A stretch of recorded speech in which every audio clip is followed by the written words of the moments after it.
Hi, I'm Joni Wexler. I'm the Community Manager of the Enterprise Mobile Hub community, and I'm at the Tech Tour on Enterprise Mobility Management hosted by Network World today. The gentleman with me, his name is Sanjeev Sahu. He's the CTO of tradeMonster, and Sanjeev was instrumental in building a whole trading system, real-time streaming based on HTML5. He's explaining a lot of this today to our audience, but I wanted to catch a clip and share it with the Enterprise Mobile Hub readers. Sanjeev, tell us a little bit about the application and a little bit about some of the challenges you ran into. Yeah, our application is twofold. We have a mobile application which is trades and single screen based on iPhone, iPad, Android devices. We also built an iPad-specific trading application which has multiple layout, multi-windows, which is based on HTML5. So it is geared towards retail investors, traders who want to trade with giving them desktop power on the go.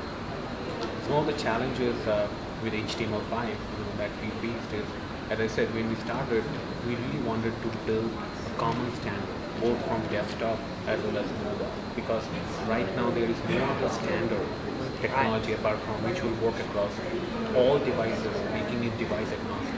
So we chose certain frameworks that we had to work with HTML5, but our experience was there was no out-of-the-box framework that will work. Like we chose jQuery mobile because it works on desktop and mobile. We could have chosen other frameworks, but our goal was not to look at mobile with mobile as well, to have both desktop and mobile in the picture. So we had to do a lot of the custom code and customization that we have to build. So one of the challenges that we face is HTML5 is not a true cross-platform technology. And what do you mean by that? Because I think some people would like to differ. If not HTML5, what would be a true cross-platform? So our experience is when we started with HTML5, the initial notion was this is the web, the future of web. That irrespective of any device, if there is a standard browser and you put an HTML5 code, it will work seamlessly kind of. But the truth is, it is not like that. The truth is, like for example, our experience, we have very heavily styled UI elements, or form inputs. So what we saw is we had to do a lot of custom programming to make it work. Android has 786 devices registered on its store, Google Play Store. HTML5 code, which is our application is pretty complicated. It's not like a simple website that you work. So it is a high mission critical trading application. So if you work on that, look at that.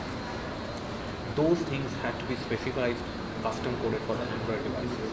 Now let's look at some of the issues that we face for Android device fragmentation. So orientation changes. When you actually do orientation changes, there is some portiness which you find in like some versions of Android. There is some issue with CSS positioning. Suppose you have a fixed elements, which you are positioned animation, you are animating fixed elements, fixed position elements, you are animating them. The CSS positioning has a big issue. Then we have animation in general as a whole. It doesn't work same as an iOS and Android platform. Then we have the select input. The differentiators it works differently in different platforms. So my point is that it is not that you write once and you work across everywhere. There are certain areas and it differs from application to application. But do you write less than if you went native?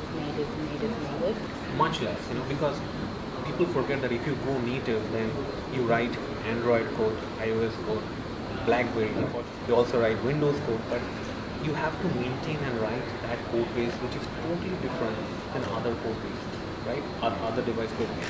The beauty of our approach is that we try to write some custom components which kind of works across all devices. So we made some framework changes. Another thing you have to understand, our application is streaming billions of data on mobile devices. So when we talk about WebSockets or etc., it's not as simple, and we have a regulatory risk of the data points missing or prices are wrong. It will not going to work in a trading environment. If you are really talking about a mission critical application building with such challenges.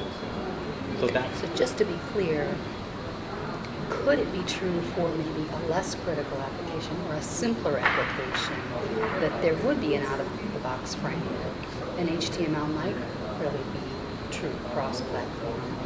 if things were not as complex as the type of applications you've tried to build. Yeah, absolutely. We believed in HTML, but if you look at different frameworks like Sencha, for example, it is maybe better than jQuery mobile, but it will not work in desktop and mobile. So if your business demands you to write a mobile application only, then some of the things might be better in Sencha. Or if your use cases are not that complicated, HTML5 is great. I mean, I tell that HTML5 can achieve 90% of your scenarios, which you can do with 90%. Okay, Yeah. that's a good number to work with. Because if you're really looking for the 10% additional performance, and some device-specific features like your camera, map, etc., there are ways to build it, but HTML5 is the future. So this is only one standard right now that will make our technology device agnostic. And how well accepted has the trading system been? It's been pretty phenomenal. We launched in February. Our trading application was ranked the best in North America by Barron's. We launched the iPad application in June, which actually mimics 4 desktops in one iPad, streaming a lot of data and changing to tiering conditions like 3G, 4G, Wi-Fi. And the iPad revenue has been growing month over month, almost like 100%. So it has been a phenomenal business success for us in this trading application. Great.